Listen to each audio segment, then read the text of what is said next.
Lesson 4.4, Factoring Polynomials.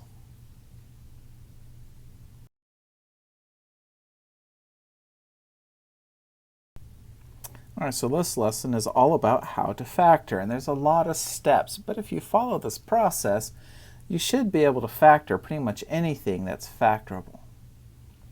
The first step is to look for the greatest common factor, which is actually the distributive property.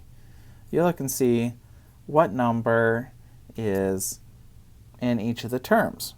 And then you can bring that to the front, you can undistribute it, and times everything that's left. For example, I notice they each have a 3, because 6 is 3 times 2, and 9 is 3 times 3. So they each have a 3. They each have an x, and they each have a y.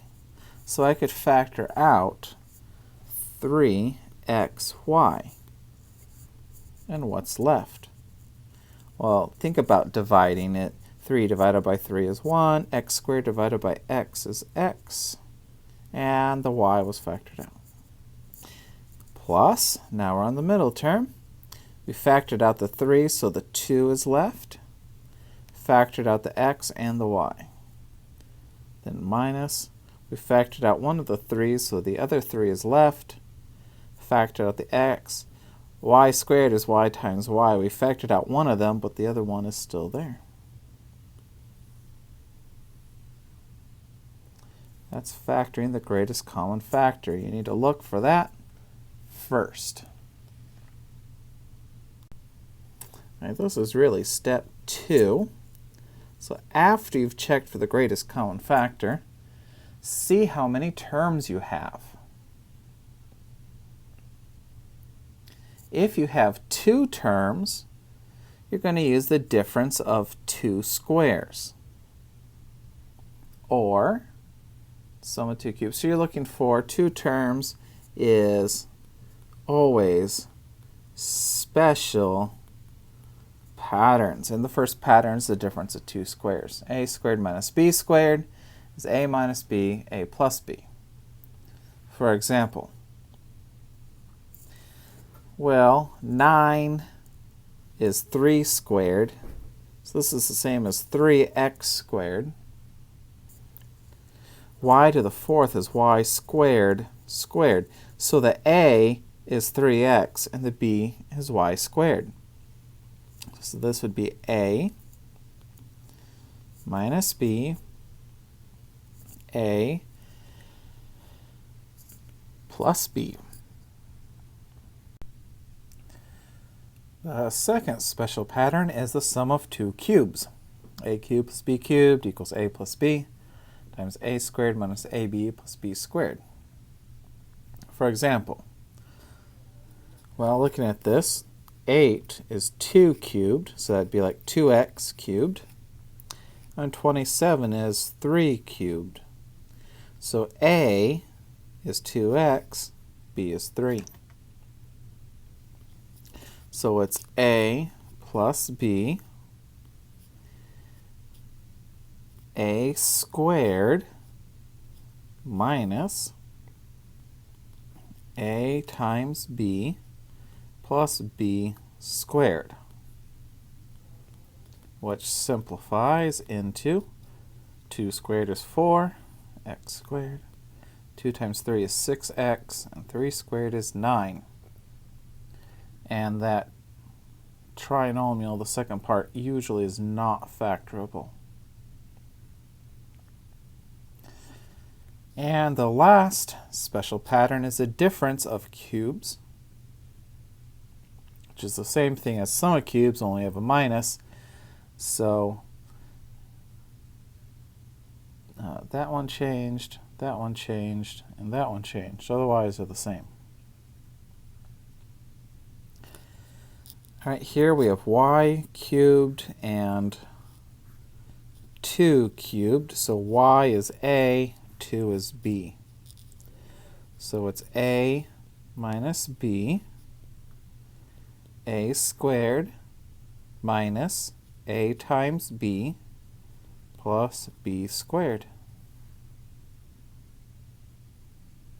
There's a plus there in the middle. Sorry. My mistake. And there you are. If there are 3 terms, it's just the general trinomial, and you factor it the way you know how to factor trinomials. The way I like to factor trinomials is with 2 sets of parentheses and doing guess and check. The first have to multiply to make ax. So there's the first and there's the first, and it has to make the first. The last multiply to make c. So there's the c, and that would be what goes last. And then the outers and inners, the outers plus the inners, should equal the middle, the bx. So it's the guess,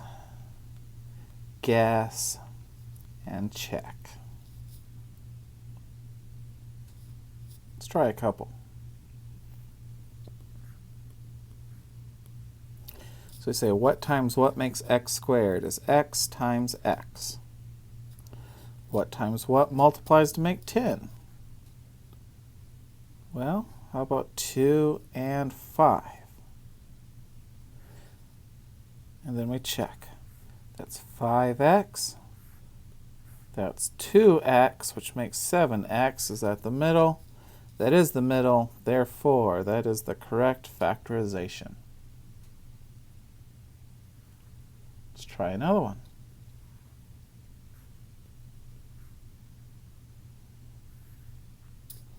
What times what makes x squared? The last, what times what makes negative 18? That means one's going to be positive, one's going to have to be negative. The middle is positive, so I think the bigger one will need to be positive. So maybe positive 6 and negative 3 to make 18. Let's check. That's negative 3x for the outers plus 6x for the inners gives us 3x. Hey, look at that, we got it right. Let's try one more. This one looks more difficult. See if there's a common factor. No. All right. What times what makes 6x squared? Might be 2x and a 3x. What times what makes negative 20? And so one's positive and one's negative. I want it to be negative, so the bigger part should probably be negative. I don't know. 20 is a, I don't know, 4 and 5, so maybe a negative 4 and a positive 5. So we could try that. Check, that's 10x. That's a minus 12x is minus 2x. Is that what's the middle? No, that's not. Oh, man. So what are we going to do? Doesn't mean much, just means you try something else.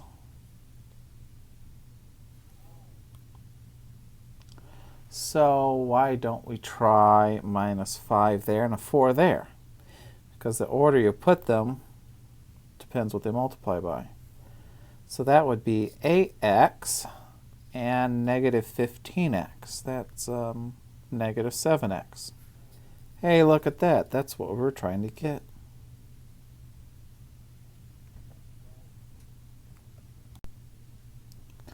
When we have 4 terms, we factor by grouping. So you group the terms into sets of 2, so you can factor a common factor out of each set. And then you factor the factored set. So you're actually factoring twice. You're factoring out common factors twice.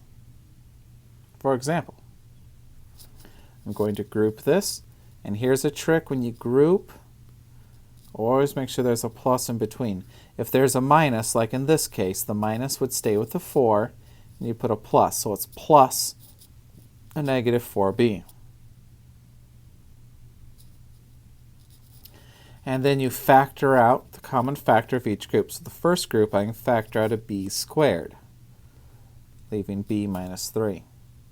The second group, I can factor out a negative 4, leaving b. And 12 divided by negative 4 is negative 3. So I factor out a negative 4, leaving b minus 3.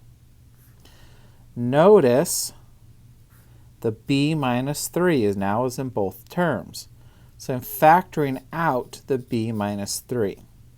So the b minus 3 goes in front, and what's left is the b squared and a minus 4. Wow, could we factor further? Because look at this. That looks like a difference of squares. It's two terms, and it was a difference of squares. A is b, and b would be a 2.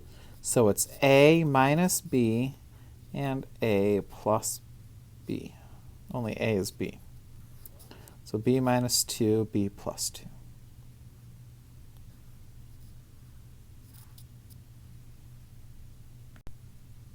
Which brings us to step 3, try factoring more.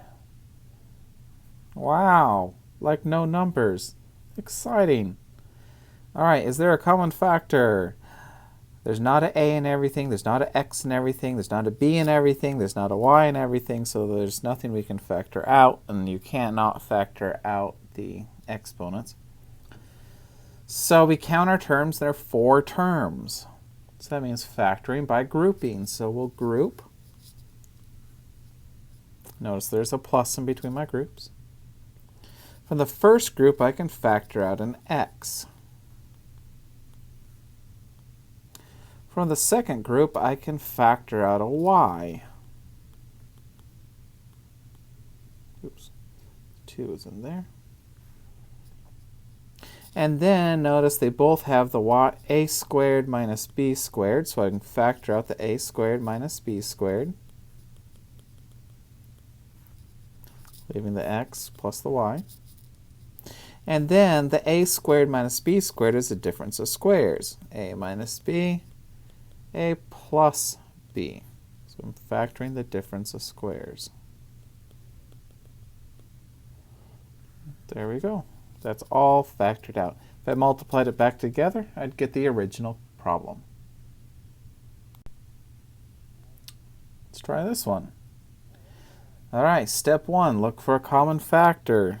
I see they both have a z. They actually both have a 3 because 27 is 3 times 9. So I could factor out a 3 and a z, leaving the a squared minus 9. So all the factors that were left. And we're done, right? Oh, no, wait. The a squared minus 9 is a difference of squares because 9 is 3 squared. The difference of squares was a minus b, a plus b, so it'd be a minus 3, a plus 3. Try factoring more, but we already did the common factor and there's no exponents, so we're done with that problem. And we can go on to a new problem. Look for a common factor, and there isn't any. The first one only has n's, the second one is just numbers. So look for count terms. There are 2 terms, and then special patterns, and 2 terms of special patterns. But we didn't have to the 4th power. We only had squareds and cubes. But n squared, or n to the 4th, is n squared squared.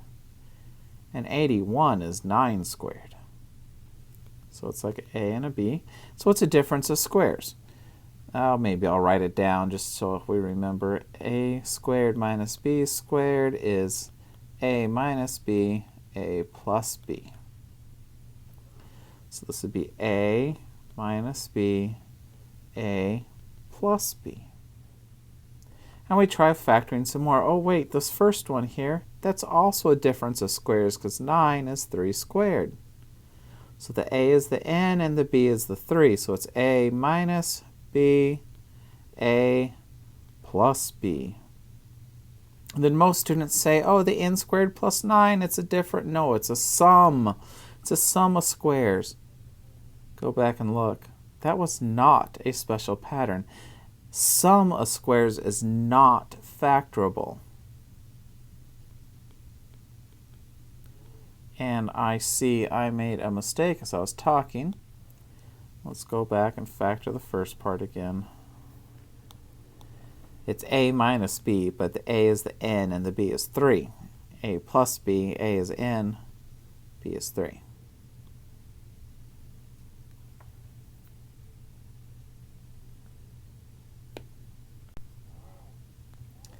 And this all leads us to the factor theorem, which says if the binomial x minus a is a factor of the polynomial, if and only if, the value of the function at that a is 0. So remember the remainder theorem?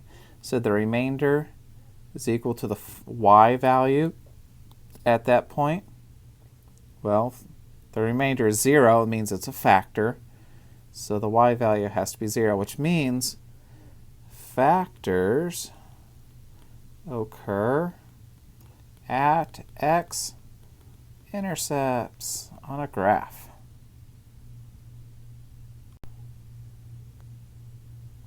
So using the factor theorem, you can find the factors and zeros of polynomials.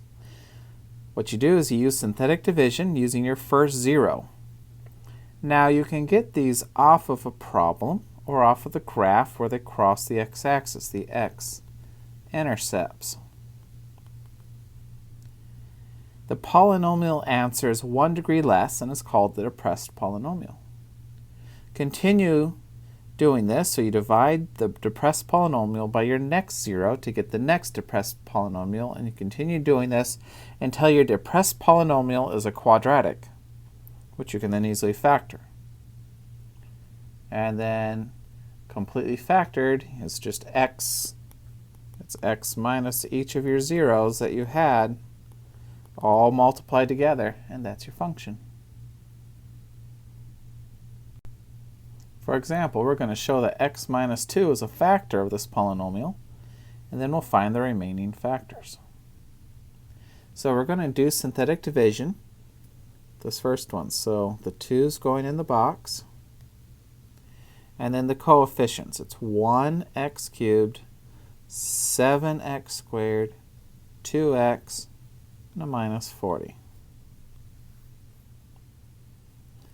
Bring down the 1. Multiply 2 times 1, and add 7 plus 2 is 9. Multiply 2 times 9 is 18. Add 2 plus 18 is 20. Multiply 2 times 20 is 40. Then add.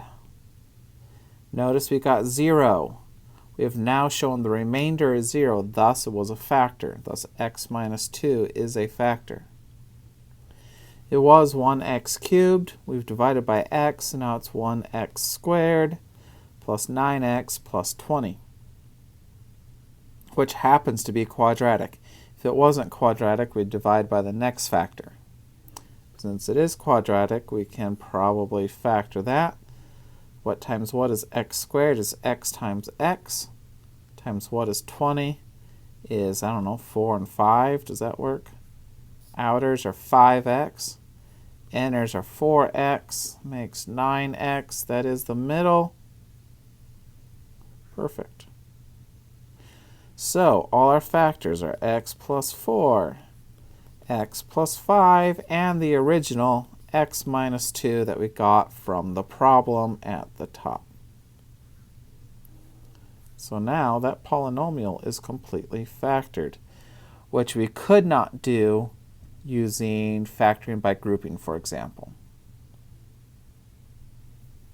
So it's the only way to factor this particular polynomial.